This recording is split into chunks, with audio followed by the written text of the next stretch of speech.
Ibu Sobiati lagi dalam pembelajaran daring untuk siswa MTS Al-Hidayah kelas 9. Semoga Ananda semua di rumah sehat walafiat, tetap semangat ya, meskipun kita sedang mengalami krisis yang begitu besar ini. Anak-anak tetap harus belajar di bawah pengawasan orang tua dan sampaikan salam hangat Ibu untuk semua anggota keluarga. Semoga menjadi keluarga yang sejahtera. Amin. Anak-anak, pembelajaran hari ini adalah tentang teks laporan percobaan khusus kepada struktur teks laporan percobaan dan ciri kebahasaan teks laporan percobaan. Anak-anak bisa buka di rumah e-book dan LKS mengenai teks laporan percobaan. Struktur laporan percobaan itu memiliki 4. Yang pertama, tujuan. Yang kedua, langkah-langkah. Yang ke C, hasil. Yang ke D, simpulan. Jadi ini adalah struktur yang tidak bisa ditukar-tukar. Semuanya harus urut. Dimulai dari tujuan, langkah-langkah, hasil, dan simpulan. Apakah itu tujuan? Di sini disebutkan bahwa tujuan itu ada juga yang disebutkan dengan alat dan bahan. Jadi anak-anak bisa menyusunnya menjadi A, tujuan, kemudian di bawahnya alat, kemudian di bawahnya bahan. Sehingga nanti teks laporan percobaan yang Anda susun itu lebih bagus lagi. Penjelasannya, bagian ini merupakan bagian awal yang berisi penjelasan tentang tujuan percobaan suatu karya ilmiah serta alat dan bahan yang akan digunakan dalam percobaan tersebut. Anak-anak bisa simak kembali buku elektroniknya di rumah.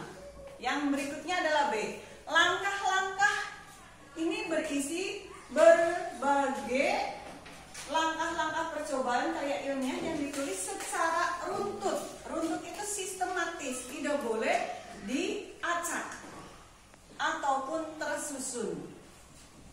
Yang ketiga, hasil. Penjelasannya, bagian ini menjelaskan hasil dari percobaan yang telah dilakukan. Contohnya seperti menjelaskan fungsi suatu alat yang telah dibuat dalam percobaan ilmiah tersebut. Alat apa saja yang bisa kalian buat? Macam-macam.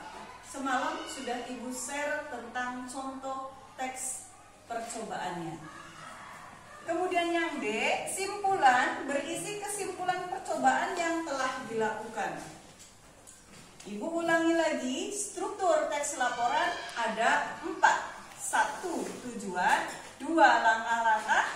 3, hasil. 4, simpulan. Berikutnya, Ibu akan menjelaskan tentang ciri kebahasaan teks laporan percobaan. Yang pertama, menggunakan sinonim dan antonim. Jadi di dalam teks laporan percobaan itu ada persamaan makna kata atau sinonim dan perlawanan makna kata atau antonim. Referensinya, contoh-contohnya bisa Ananda lihat juga di LKS. Berikutnya, yang B, menggunakan kata bilangan. Kata bilangan itu ini 1, 2, dan seterusnya. A, B, C, D, dan seterusnya. Berikutnya, ciri kebahasaan yang ketiga dari teks laporan percobaan adalah menggunakan kata perintah. Carilah, masukkan, bumbui, itu contoh-contoh dari kata perintah. Gunting dan sebagainya. Yang berikutnya, ciri kebahasaan teks laporan percobaan adalah menggunakan kata hubung atau konjungsi. Contoh, anak-anak pembelajaran membuat teh dari daun kelor. Yang pertama, 1, siapkan daun kelor yang sudah dijemur. Lalu, nah itu termasuk ke dalam konjungsi. Lalu dimasukkan ke dalam wadah yang sesuai untuk pembuatan teh. Itu sudah menggunakan kata hubung atau konjungsi. Ibu ulangi lagi penegasan dari ciri kebahasaan.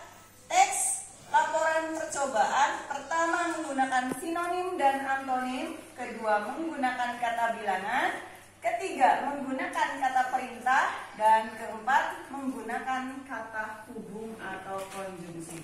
Demikian pembelajaran luring kita hari ini. Pembelajaran dari kita hari ini, Ananda bisa memperdalam pengetahuan dari e-book dan LKS dan terbuka untuk komunikasi japri maupun di grup.